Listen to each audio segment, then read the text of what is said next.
C'est pas la première fois que je mets des légumes dans un dessert, et là c'est clairement pas le plus compliqué à utiliser en dessert, c'est la patate douce. Pour réaliser la pâte, je vais utiliser de la farine 110, parce que je mets sous la main et que ça va limiter l'indice glycémique.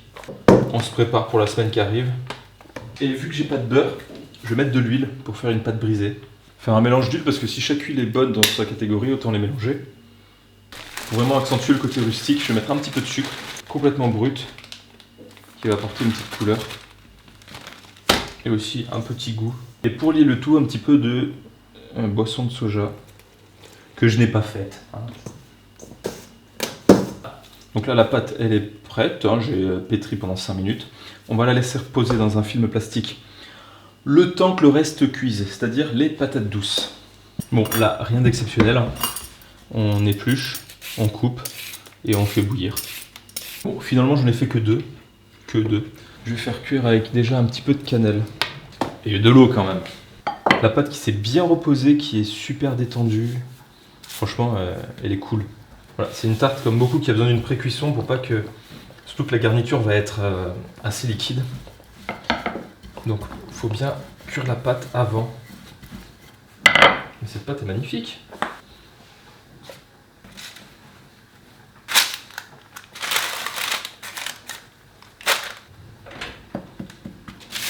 Je vous dis pas combien de dates j'ai dû manger. Le nombre de noyaux à peu près. Pour arriver à ça, c'était vraiment compliqué. Voilà. Il n'y a plus qu'à mettre au four. Pendant que la pâte cuit et que les patates sont en train de refroidir sur la fenêtre, ça ne serait pas moi si je tentais pas des trucs un petit peu particuliers. Donc là, ce que j'ai, ce sont des abricots un peu trop mûrs. Bon, peut-être pas celui-là. En tout cas, des abricots abîmés que j'ai achetés au marché.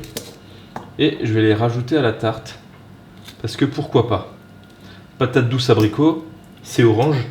Il n'y a pas de raison que ça marche pas. Mettre un petit peu de sucre. La quantité est un petit peu limite. Un œuf pour battre l'œuf avec le sucre et... Voilà, encore un autre. Allez, un troisième. Donc, je vais m'arrêter là, de toute façon, là, pour la recette, on va mettre que 3. De la cannelle. C'est bien la cannelle, ça? Oui, ça va.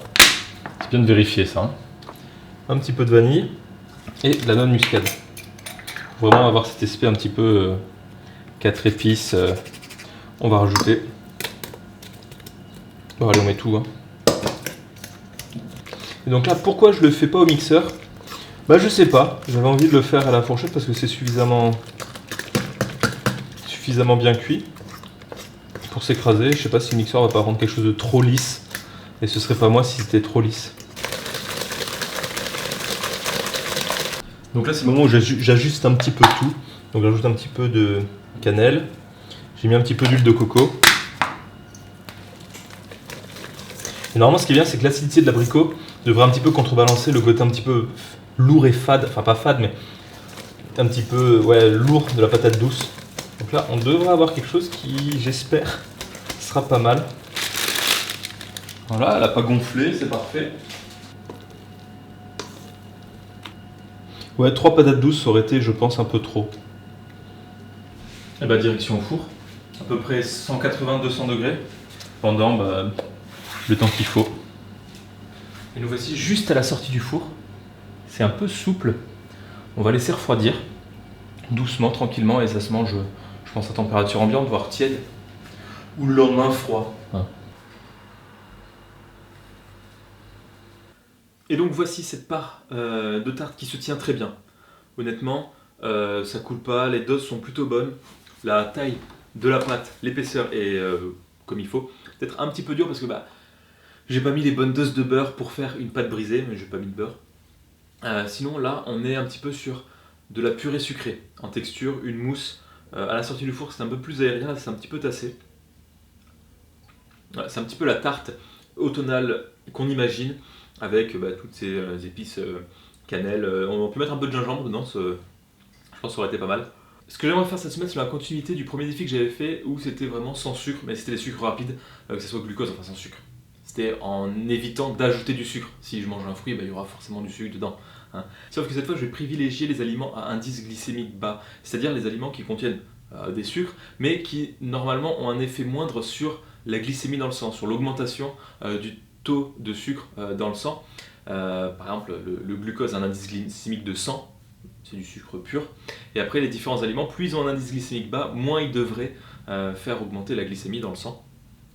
Glycémie, c'est pas non, glycémie, c'est pas forcément dans le sang. Il y a énormément de tableaux qui sont disponibles en ligne et je vais essayer de piocher dans les différents aliments qui ont un indice glycémique bas pour essayer de faire la semaine et toujours essayer de faire des recettes qui soient plaisir, qui vont tromper, hein, pour dire finalement on se prive parce qu'il y a des gens qui ont une nécessité d'avoir un régime comme ça à IG bas mais quand même essayer de faire des choses plaisir. Donc je voudrais essayer de faire 2 jours de tournage, publication dans la foulée, 2 jours de tournage, publication, comme ça je pourrais prendre les commentaires et les retours.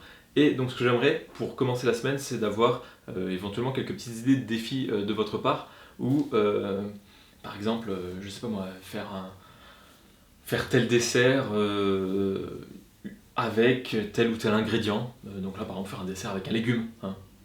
Allez. Je sais pas s'il y a des personnes qui s'y connaissent et qui ont des contraintes, et peut-être que je puisse essayer de faire quelque chose avec. Après, voilà, je promets pas grand chose, hein, mais bon. Je vais essayer de mettre tout ça au point, sachant que j'y ai pensé un peu récemment, donc ça va être un petit peu de dernière minute. Mais bon, c'est dans la contrainte qu'on est quand même le plus efficace et le plus imaginatif, je pense. Voilà, donc moi je vous dis à très bientôt. Peut-être même plus bientôt que d'habitude quand je dis à très bientôt. Allez, au revoir. Au revoir, mais j'ai jamais dit comme ça, bon bref.